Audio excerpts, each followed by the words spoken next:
মুমিনের পাঁচটা খাসিয়ত আল্লাহ রাব্বুল আলামিন পবিত্র কোরআনে যে বর্ণনা করেছেন, শাহজালাল ইয়ামানী রাহমাতুল্লাহি আলাইহি মুমিনের পাঁচটা খাসিয়ত উনার জীবনের মধ্যে এনেছিলেন বিদায় আজকে পৃথিবীর সকল মানুষ শাহজালাল বাবারে সম্মান করে, ঠিক না বেটি?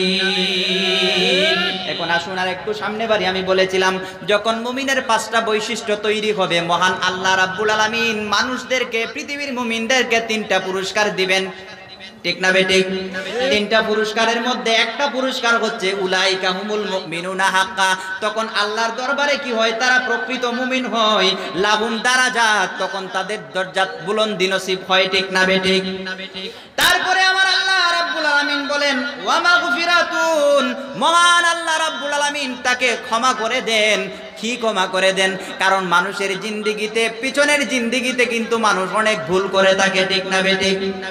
আল্লাহর ওয়ালি হওয়ার পূর্বে ভুল থাকে না? থাকে না? থাকে কি না? থাকে না? শুধু নবীদের কোনো ভুল নাই। পৃথিবীতে মুমিন মুসলমান যারা আল্লাহর ওলি হওয়ার পূর্বে, মুমিনের পাঁচটা খাসিয়ত অর্জন করার পূর্বে কিন্তু অনেক ভুল থাকে, ঠিক না বেটি?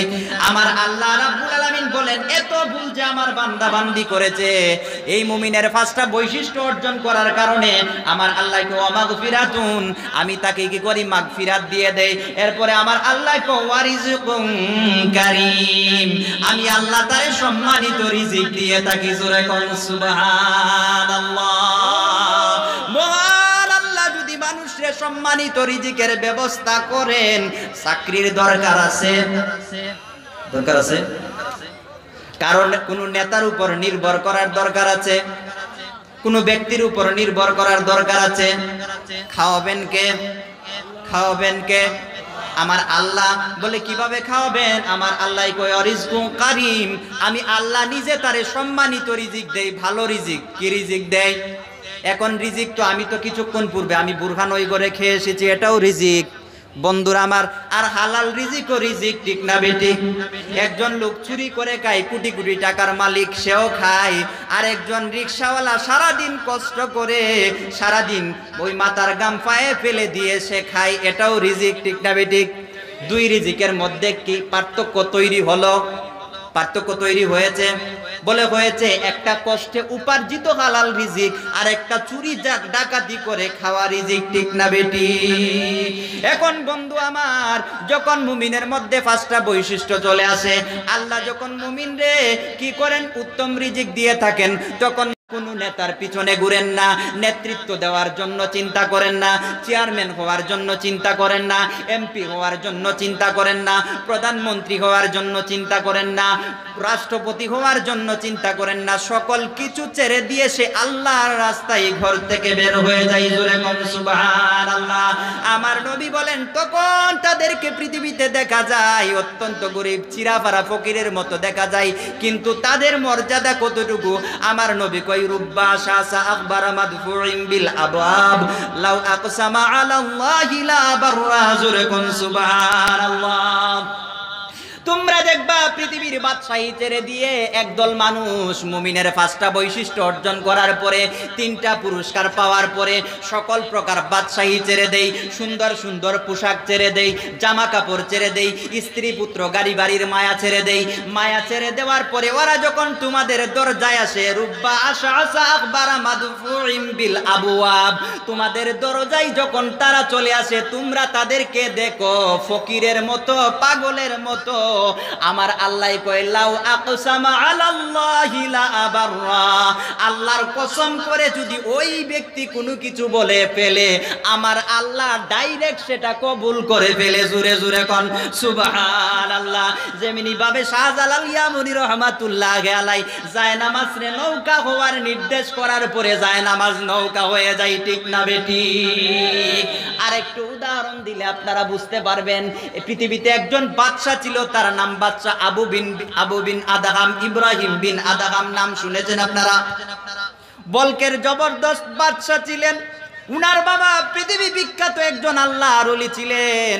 বলকের বাদশা তিনি যখন বাদশাহী করেন, তিনি একদিন কি করলেন ভাজান? তিনি উনার বালাকানার মধ্যে শুয়ে শুয়ে যখন তিনি আরাম করতেছেন, এই আরাম করা অবস্থায় তিনি দেখলেন উনার চাঁদের উপরে, ওই ঘরের চাঁদ আছে না, চাঁদের উপরে কে যেন টক টক করে কি যেন দৌড়ায়। তিনি বললেন, কে রে, আমার চাঁদের উপরে কে? বলে, আমি একজন ঘোড়ার সহিস, আমার ঘোড়াটা হারিয়ে গেছে, আমি এখানে খুঁজতে আসছি। আচ্ছা কোন তো দেখি, কারো ঘোড়া হারিয়ে গেলে কি আপনার ঘরের ছাদের উপরে পাওয়া যাবে নাকি মাঠে পাওয়া যাবে? বলে, তুই কত বড় আহাম্মক, ঘোড়া তোর হারিয়ে গেছে, তুই মাঠে খুঁজবি? তুই মাঠে না খুঁজে আমার ওই ঘরের চাঁদের উপরে খুঁজিস, তুই তো বড় আহাম্মক। ওই যারে আহাম্মক বলা হইল সে ডেকে বলে, ও বাদশা ইব্রাহিম বিন আদহাম, আমি তো আহাম্মক নই, সবচেয়ে বড় আহাম্মক তো তুমি। বলে, কিভাবে আমি সবচেয়ে বড় আহাম্মক? বলে, মুমিনের 5টা গুণ অর্জন করার পরে আল্লাহ যখন তোমারে 3টা পুরস্কার দিল, এখন তুমি তোমার সুন্দর স্ত্রীরে নিয়া এত সুন্দর বালাকানায় খাটের উপর কেমনে তুমি ঘুমাও? তুমি যেমনি ভাবে তোমার এই আরামের বিছানাকে সাথী করে নিয়ে থাকলে যেমন তুমি আল্লাহর সন্ধান পাবা না, ঠিক তেমনি ভাবে আমিও আমার ঘোড়ার সন্ধান ছাদের উপর পাবো না।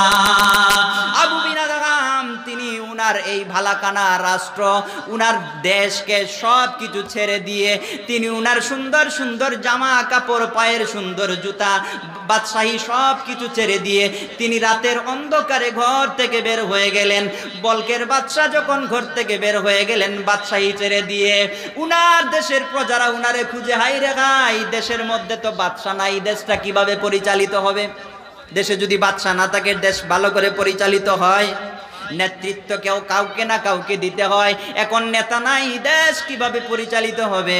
খুঁজতে খুঁজতে খুঁজতে খুঁজতে দেখা গেল ইব্রাহিম বিন আদহাম একটা সাগরের পারে বসে বসে পাগলের মতো কি যেন তিনি বলতেছেন, জোরে কোন সুবহানাল্লাহ। পিছন দিক থেকে ইব্রাহিম বিন আদহাম রহমাতুল্লাহ আলাইহির লোকগুলা, ওই প্রজারা পিছন দিক থেকে গিয়ে তিনাকে বলল, হায় রে হায়, বাদশা ইব্রাহিম বিন আদহাম, আপনার এই কি পরিস্থিতি হয়েছে?